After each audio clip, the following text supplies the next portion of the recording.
عشق میں ہاری ایپیسوڈ 6۔ لیکن ایپیسوڈ 6 سٹارٹ کرنے سے پہلے بہت چنی منی چھوٹی موٹی سی پیاری پیاری سی ریکویسٹ کہ جی چینل کو سبسکرائب کر لیں اگر آپ نے اب تک نہیں کیا، ٹھیک ہے؟ تو مجھے امید ہے میری ریکویسٹ پہ آپ نے چینل کو فوراً سبسکرائب کر لیا ہوگا۔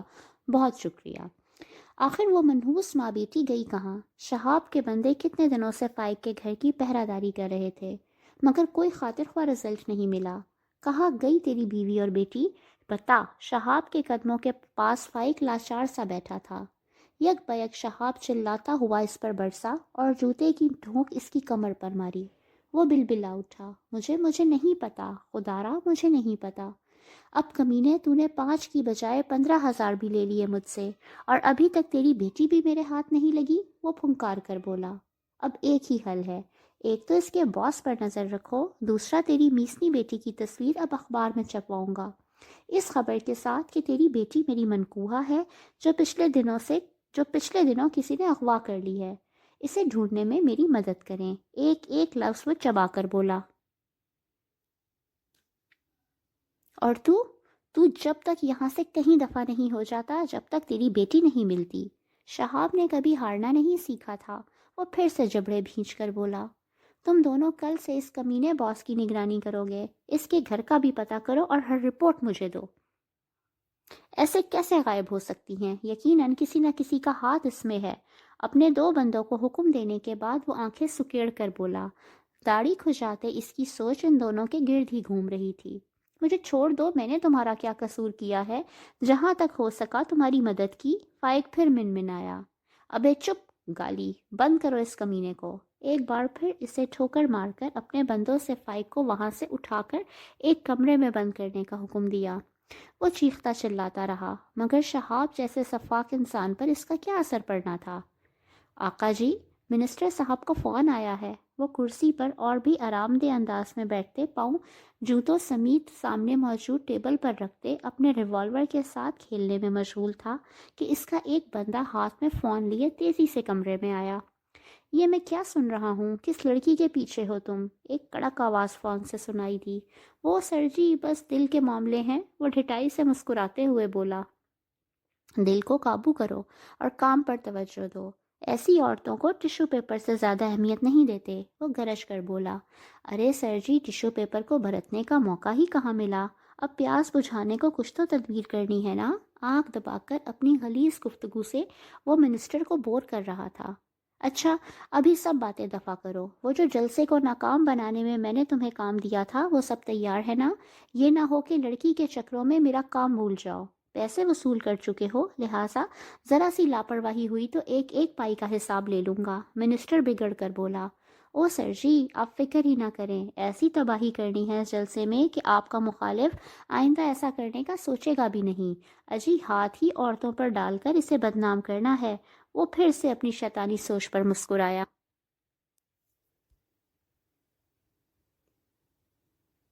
بابا شاباش، چلو بھائی انجوائے کرو۔ وہ مطمئن ہو کر فون بند کر گیا۔ یار، تمہارے آفس کے CCTV کیمروں میں اس دن کی فوٹیجز ہیں جب شہاب نے تمہارے آفس میں آ کر ہنگامہ کیا تھا۔ رئیت اس وقت سمیر بیڈ کے پاس موجود تھا، جو شہر کا نامی گرامی وکیل تو تھا ہی، مگر رئیت کا بے حد اچھا دوست بھی تھا۔ ہاں بالکل، وہ موجود ہے۔ تم کہتے ہو تو کل ہی میں تمہیں وہ پہنچا دیتا ہوں، رئیت نے سر اس بات میں ہلاتے ہوئے بتایا۔ ہاں یار، وہ بہت ضروری ہیں، اس سے ہمارا کیس اور بھی مضبوط بن جائے گا۔ رئیت شہاب پر جھوٹے نکاح نامے کا کیس دائر کروانے کے لیے اپنے دوست کے ساتھ بیٹھا پیپر ورک کروا رہا تھا۔ تمہاری ساس کی جو ہمسائی ہیں، کیا تمہیں یقین ہے کہ وہ شہاب کے خلاف کورٹ میں گواہی دیں گی؟ کیونکہ وہی ایک آئی وٹنس ہمارے پاس موجود ہے۔ سمیر کے ہاتھ تیزی سے سامنے رکھے کاغذات پر چل رہے تھے، اور ساتھ ساتھ دماغ بھی، جہاں وہ اٹکتا رئیت سے سوال پوچھ لیتا۔ ہاں، مجھے پورا یقین ہے کہ وہ گواہی دیں گی، اور اس کے علاوہ میرے آفس کا سٹاف بھی شہاب کے خلاف گواہی دے گا، رئیت نے پر یقین انداز میں کہا۔ ٹھیک ہے، کل ہی تم وہ فوٹیجز مجھے دو گے، اور کل ہم اسے عدالت کی طرف سے نوٹس بھجوا دیں گے، مگر اس کے لیے یہ بھی ضروری ہے کہ تمہارے حلقہ احباب میں تمہاری شادی اور بھابھی کی تمہارے گھر میں موجودگی کا سب کو علم ہو، تاکہ کل کو کوئی یہ کہتا ہوا نہ آئے کہ انہیں بھابھی کی موجودگی کا پتہ ہی نہ تھا۔ رعید نے اس کی بات پر کسی قسم کا رد عمل نہیں دیا، بس خاموش رہا۔ وہ جو اس نکاح کو خفیہ رکھنے کے چکر میں تھے، لگتا تھا پوری دنیا کے سامنے آ کر ہی رہے گا۔ تو اس کے لیے کیا کرنا چاہیے؟ رعید نے اسی سے حل پوچھا۔ اپنے اسٹیٹس پر ہر جگہ لگا دو کہ تمہارا کچھ ایمرجنسی میں اس لڑکی کے ساتھ نکاح ہو گیا ہے، سب سے معذرت کر دو اور ریسیپشن کی کوئی ڈیٹ ڈیسائیڈ کر کے ریسیپشن بھی دے دو اور سب کو انفارم کر دو۔ سمیر کے مشورے پر وہ خاموش رہا۔ دیکھو کورٹ میں یہ سب پروفز دینے بہت ضروری ہوتے ہیں۔ اگر ایسا کچھ نہیں ہوگا تو ہمارا کیس کمزور بھی پڑ سکتا ہے۔ وہ بہت تگڑا بندہ ہے۔ سمیر نے اسے حقیقت بتائی، اور بدقسمتی سے بھابھی کے سائن سے لے کر آئی ڈی نمبر تک سب اس کے پاس ہے۔ رعید کو ایک بار پھر چپ لگی۔ اور فرض کرو ہم بتا بھی دیتے ہیں کہ ان کے باپ نے انہیں بیچا اور تم نے انہیں پروٹیکٹ کرنے کے لیے آگے جو ہم بتائیں گے مگر وہ نکاح نامہ پروف کے طور پر پیش کرے گا، تو پھر بھابھی کی تمہارے ساتھ نکاح میں مرضی شامل ہونا نہ صرف ضروری ہے بلکہ یہ بھی ضروری ہے کہ تمہارے سب احباب کو پتہ ہو۔ سمیر کی بات اسے کافی حد تک سمجھ آ رہی تھی۔ ٹھیک ہے۔ سب سے پہلے تو ہم اس کے باپ کو بھی اندر کروائیں گے جس نے جوئے کے عوض بچی کو بیچا، اور پھر اسی کو پروسیڈ کرتے ہوئے شہاب پر ہاتھ ڈالیں گے۔ سمیر نے تفصیل شیئر کی۔ ٹھیک ہے، میں بابا سے بھی آج بات کرتا ہوں کہ وہ جتنی جلدی ہو سکے پاکستان آئیں۔ رعید نے اٹھتے ہوئے کہا۔ ٹھیک ہے، پریشان نہ ہو، اللہ بہتر کرے گا۔ اور ہاں، میں نے تیرے گھر کے باہر سیکیورٹی بھی ٹائٹ کروا دی ہے۔ کھڑے ہو کر رعید سے بغل گیر ہوتے سمیر نے اطلاع دی۔ تھینکس یار، رعید نے تشکر آمیز لہجے میں کہا، اور اپنا بھی خیال رکھنا کہ کہیں تمہارا کوئی پیچھا تو نہیں کر رہا، کیونکہ شہاب کوئی نہ کوئی کمینی چال ضرور چلے گا۔ سوچ جو کرنا رہنا۔ رعید کو متنبع کیا۔ ضرور، اوکے یار، اللہ حافظ۔ رعید اس سے ہاتھ ملاتا اس کے آفس سے باہر نکل آیا۔ گاڑی آفس کے راستے پر لاتے اسے سمیر کے شک پر یقین کی مہر ثبت ہوتی محسوس ہوئی جب ایک سفید سوزوکی ایوری اس کا پیچھا کرتی آفس تک آئی۔ یقیناً یہ گاڑی آفس سے اس کا پیچھا کرتی یہاں اور اب یہاں سے واپس آفس پہنچی ہے۔ رعید کو اب احتیاط کرنی ہوگی۔ ہیلو سر جی، ایک خبر ہے۔ کیف جو صبح سے رعید کا پیچھا کر رہا تھا، رعید کا پیچھا کرتے ہی وہ وکیل کے آفس تک پہنچا اور اب اس کے پیچھے پیچھے ہی واپس اس کے آفس کے باہر آ کر کھڑا ہوا تھا۔ فون کر کے شہاب کو اطلاع دینے کا سوچا۔ کیا خبر ہے؟ شہاب بھی پوری طرح متوجہ ہوا۔ سر جی، وہ باس ابھی کچھ دیر پہلے ایک وکیل کے آفس گیا تھا اور وہاں سے اب واپس اپنے آفس آیا ہے۔ کیف کی بات پر شہاب کا چوکنا ہونا بنتا تھا۔ مجھے شک تھا کہ اس کمینے کا کچھ نہ کچھ ہاتھ ہے اس سب میں۔ وہ لڑکی ایسے ہی غائب نہیں ہو گئی، اور اس کی ماں بھی۔ یقیناً اسی نے انہیں کہیں چھپایا ہوگا۔ تم تصویر اخبار والے دفتر دے کر آئے تھے کہ نہیں؟ شہاب دانت پیس کر بولا۔ آقا جی، وہ تو میں نے صبح ہی دے دی تھی، پھر یہاں آیا تھا، اس نے بھی تابعداری سے جواب دیا۔ ٹھیک ہے، اب دیکھتے ہیں بکرے کی ماں کب تک خیر منائے گی۔ اس کی شیطانی مسکراہٹ اس لمحے اسے اور بھی کرخت بنا رہی تھی۔ سر، وہ کہہ رہے تھے کہ خبر 2-3 دن تک چھپے گی۔ کیف نے ایک اور اطلاع دی۔ اچھا، کوئی نہیں، تب تک ہم اس کے گھر کی نگرانی کروائیں گے، کچھ تو معلوم ہوگا ہی۔ شہاب نے مونچھوں کو تاؤ دیتے ہوئے کہا۔ چل اب اپنا کام کر۔ آنکھیں گھما کر فون بند کیا۔ بڑی اونچی اڑان ہے تیری۔ تصویر میں وہ مطیبہ سے مخاطب ہوا۔ رعید نے گھر فون کیا۔ اب اسے فکر تھی کہ اگر اس کا پیچھا ہو رہا ہے تو اس کے گھر کا پتہ کروا کر اس کی بھی نگرانی ہو رہی ہوگی۔ ملازم نے فون اٹھایا۔ بی بی کہاں ہیں؟ رعید کو سمجھ نہ آئے کہ مطیبہ کے بارے میں کیسے استفسار کرے۔ بھابھی کی بات کر رہے ہیں یا ان کی امی کی؟ ملازم لڑکے نے دانت نکالے۔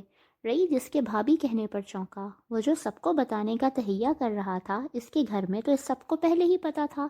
ہاں، اپنی بھابھی کو بلاؤ۔ رعید نے سنجیدگی سے کہا۔ بھابھی بھابھی، بھائی جی کا فون ہے۔ سلمان ہمیشہ اسے بھائی جی ہی کہا کرتا تھا۔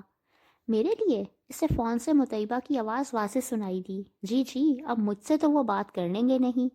وہ کافی ہنس مکھسا 17-18 سال کا لڑکا تھا۔ مطیبہ نے اس کے بے وقت مسکرانے پر اسے گھورا۔ ہیلو؟ ریسیور اب مطیبہ کے ہاتھ میں تھا۔ ہیلو، کیسی ہیں؟ سب ٹھیک ہے گھر پر؟ رعید کے لہجے میں چھپی تشویش مطیبہ کو پریشان کر گئی۔ جی سب ٹھیک ہے، کیوں، خیریت ہے؟ وہ بھی سمجھ گئی کہ کوئی مسئلہ ہے۔ جی خیریت نہیں ہے، شہاب نے میرے پیچھے بندے لگا دیے ہیں اور یقیناً وہ گھر کی نگرانی بھی کروا رہا ہوگا۔ آپ کوشش کریں کہ فی الحال گھر کے رہائشی حصے میں رہیں، کیونکہ باہر جائیں گی تب بھی ہو سکتا ہے کہ وہ کہیں سے گھر کے لان وغیرہ کی نگرانی کروا رہا ہو۔ رعید نے اسے احتیاط کرنے کو کہا۔ ٹھیک ہے، مطیبہ متفکر سی بس یہی کہہ پائی۔ چلیں ٹھیک ہے، کوئی بھی مشکوک حرکت دیکھیں مجھے آپ نے فوراً کال کرنی ہے۔ ویسے تو میرے گھر کی سیکیورٹی کے لیے میرے ایک دوست نے بندے بھی بھیج دیے ہیں، پھر بھی ایسے شاطر لوگوں کا کچھ نہیں کہا جا سکتا۔ آپ نے مکمل احتیاط کرنی ہے، اور آنٹی کو بھی سمجھا دیجیے گا۔ رعید نے اسے تسلی دی۔ جی، میں امی کو بھی بتا دوں گی۔ سنیں، وہ فون بند کرنے ہی والا تھا کہ مطیبہ کی آواز پر فون بند کرتا ہاتھ رکا۔ آئی ایم سوری سر، مطیبہ نادم سی ہوئی۔ کس بات کے لیے؟ رعید الشا۔ ہماری وجہ سے آپ کی اچھی بھلی زندگی میں بے سکونی آ گئی ہے، مطیبہ اسی لہجے میں بولی۔ وہ تو واقعی آ گئی ہے، بھوک پیاس نیند سب ختم ہوتے جا رہے ہیں۔ رعید کا گھمبیر لہجہ مطیبہ کو ایک بار پھر چونکا گیا۔ دل نے لے بدلی، پھر خود پر قابو پاتے وہ وضاحت دینے لگی۔ نہیں، مجھے سیریسلی اب بہت برا لگ رہا ہے، ہماری وجہ سے آپ اس آگ میں کودے ہیں۔ کیا کوئی اور حل نہیں ہو سکتا کہ آپ کی جان کو کوئی نقصان نہ ہو؟ مجھے اب بہت پریشانی ہو رہی ہے۔ مطیبہ اس کی بات کا اثر زائل کرنے کے لیے بے سوچے سمجھے بغیر جانے کیا سے کیا کہہ گئی۔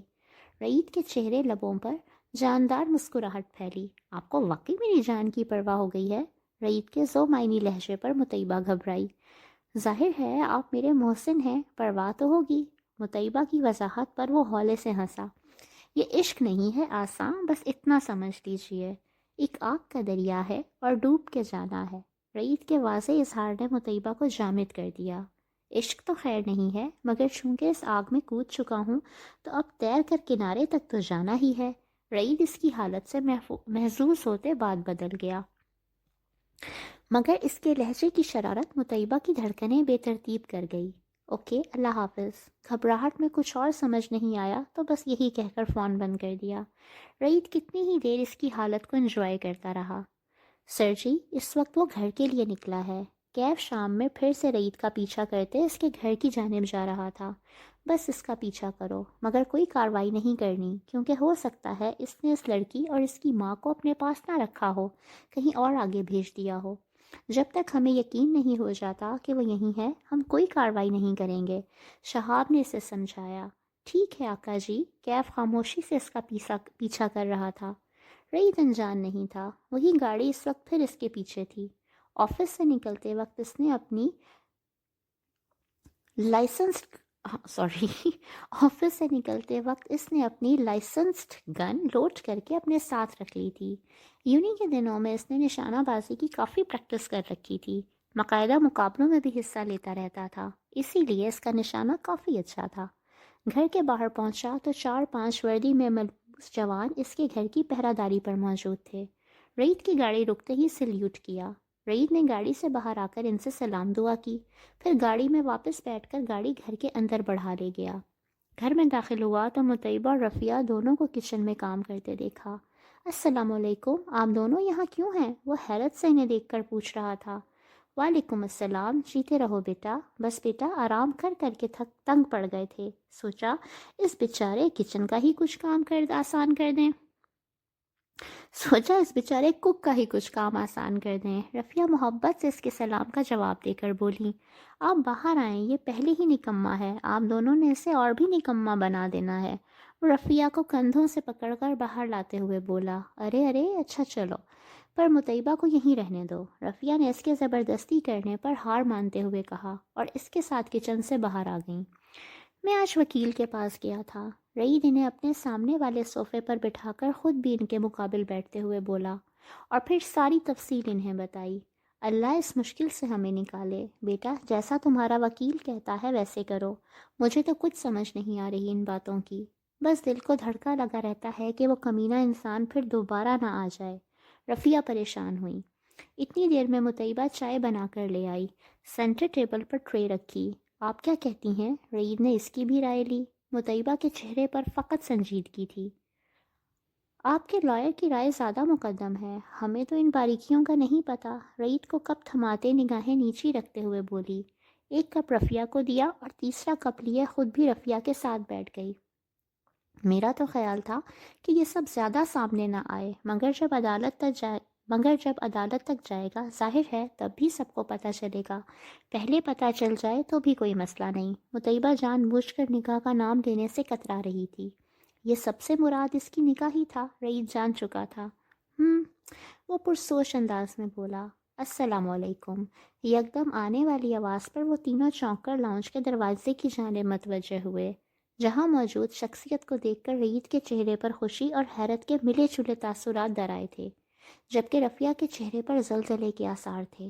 وہ پتھرائی آنکھوں سے اس شخص کو دیکھ رہی تھی جس کی نظریں رفیہ پر پڑتے ہی ساکت ہو چکی تھی اور مسکراتے لب خاموش۔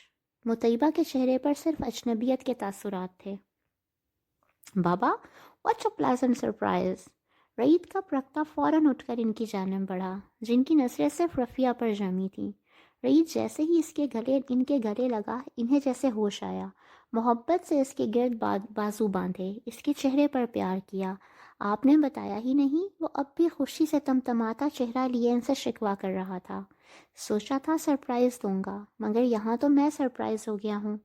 رعید کی بات پر پھیکے انداز میں وہ بولے، کچھ دیر پہلے جو جوش تھا وہ اب مفقود تھا۔ کیا مطلب؟ رعید نے الجھ کر ان کو دیکھا۔ خیر آپ آئیں، وہ انہیں لیے اندر کی جانب بڑھا۔ یہ رفیہ آنٹی ہیں اور یہ مطیبہ ہیں۔ رعید نے ان دونوں کا بھی تعارف کرایا، جو اپنی جگہ کھڑی باپ بیٹے کی ملاقات دیکھ رہی تھیں۔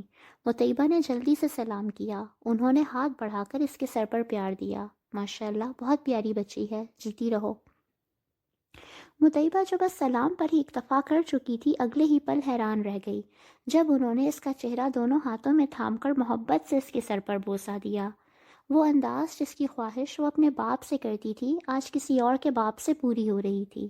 نمی یکدم اس کی آنکھوں میں در آئی۔ رفیہ نے بھی بدقت سلام کیا۔ وعلیکم السلام، کیسی ہو؟ کاش مجھے معلوم ہوتا کہ یہ سب ظلم تمہاری بیٹی کے ساتھ ہو رہا ہے تو بہت پہلے آ چکا ہوتا۔ حسن کی بات پر رعید اور مطیبہ دونوں ششدر رہ گئے۔ رعید کو لگا جن کی تلاش ان دونوں کو کب سے تھی وہ ان کے سامنے ہی ہیں۔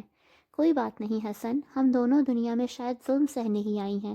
کچھ ظلم میں نے سہے اور کچھ میری بیٹی نے۔ ان کے لہجے کی کاٹ کو مطیبہ سمجھنے سے قاصر تھی، مگر رعید انہیں حق بجانب سمجھ رہا تھا۔ بابا آپ لوگ بیٹھیں پلیز، رعید نے ان سب کو بیٹھنے کو کہا۔ سلمان، بابا کا سامان ان کے روم میں پہنچا دو۔ رعید نے سلمان کو آواز لگائی۔ جی آیا بھائی جی، سلمان نے کچن سے ہی آواز لگائی۔ ایک تو میری سمجھ سے باہر ہے کہ تم باپ بیٹے کو ان غریب رشتہ داروں سے کیا محبت ہے۔ حسن نے تعصب بھری نظروں سے ماں کو دیکھا، جو نخوت سے اپنی بات کہہ کر کیوٹکس لگانے میں مصروف ہو گئیں۔ ممی پلیز، اللہ کو یہ غرور پسند نہیں ہے، حسن نے ماں کو سمجھانا چاہا۔ اوفو بھائی، اب یہ مولویوں والی باتیں لے کر بیٹھ جاؤ، کوئی کہہ سکتا ہے کہ تم باہر سے پڑھ کر آئے ہو؟ وہ ہاتھ اٹھا کر اسے خاموش کرواتی ہوئی سر جھٹک کر بولیں، اور میری ایک بات کان کھول کر سن لو، تمہارے باپ کے سر پر جو اپنی غریب کزن کی بیٹی سے تمہاری شادی کا بھوت سوار ہے نا، وہ بھوت تمہارے سر پر چڑھا تو میں تمہیں کبھی معاف نہیں کروں گی۔ بیٹے کو وارن کرتی وہ اٹھ کر وہاں سے اپنے کمرے کی جانب بڑھ گئیں۔ حسن نے سر کو ہولے سے نفی انداز میں جنبش دی۔ باپ تھا کہ اپنی کزن کی بیٹی سے شادی کروانے پر تلا تھا، اور ماں تھی کہ جن کا غرور ہی ختم ہونے میں نہیں آ رہا تھا۔ وہ تو جیسے ان دونوں کے درمیان سینڈوچ بن گیا تھا۔ حسن والدین کا اکلوتا بیٹا تھا، اور یہ اکلوتا ہونا جہاں خوشی کا سبب تھا، وہیں ایک بہت بڑا عذاب بھی تھا، کیونکہ دونوں اس پر اپنی اپنی مرضی تھوپتے تھے اور وہ اپنی مرضی نہیں کر پاتا تھا۔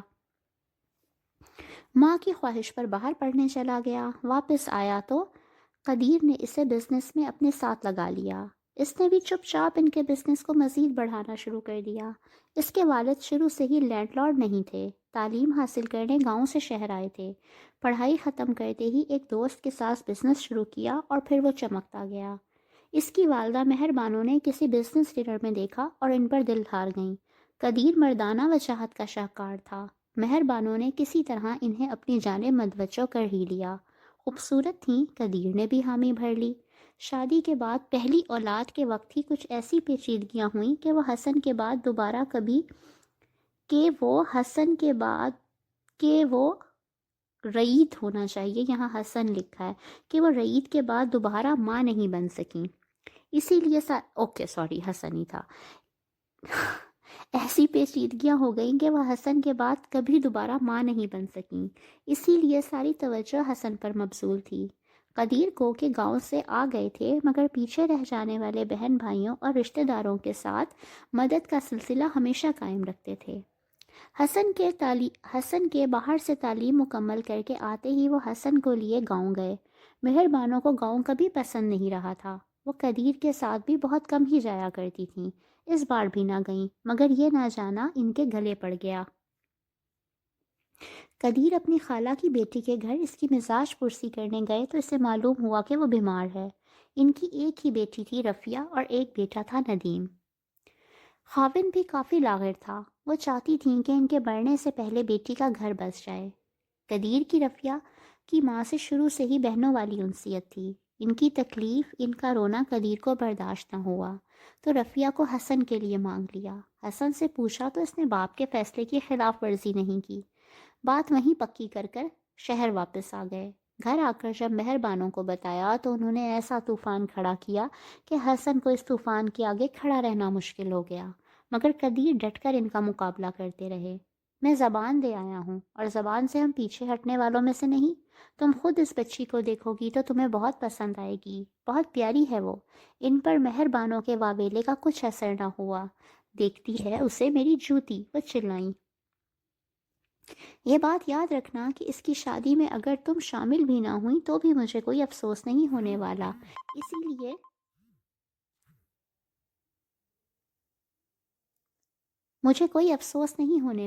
اسی لیے سیدھی طرح اس کے نکاح کی تیاری کرو۔ نکاح کے چند مہینوں بعد ہم شادی کر دیں گے، انہوں نے اپنا فیصلہ سنایا۔ مہربانوں ان کے انداز دیکھ کر وقتی طور پر خاموش ہو گئیں، مگر حسن کی برین واشنگ کرتی رہیں جس کا کوئی اثر نہ ہوا۔ الٹا حسن ماں سے متنفر ہو گیا۔ ان کی ہر وقت کی امیری غریبی کا راگ الاپنے والی حرکت اس سے بے حد ناگوار گزر رہی تھی۔ چلیں جی پھر انشاءاللہ نیکسٹ ایپیسوڈ میں ملاقات ہوتی ہے، لیکن جی چینل کو سبسکرائب کر لیا نا؟ ٹھیک ہے، اللہ حافظ۔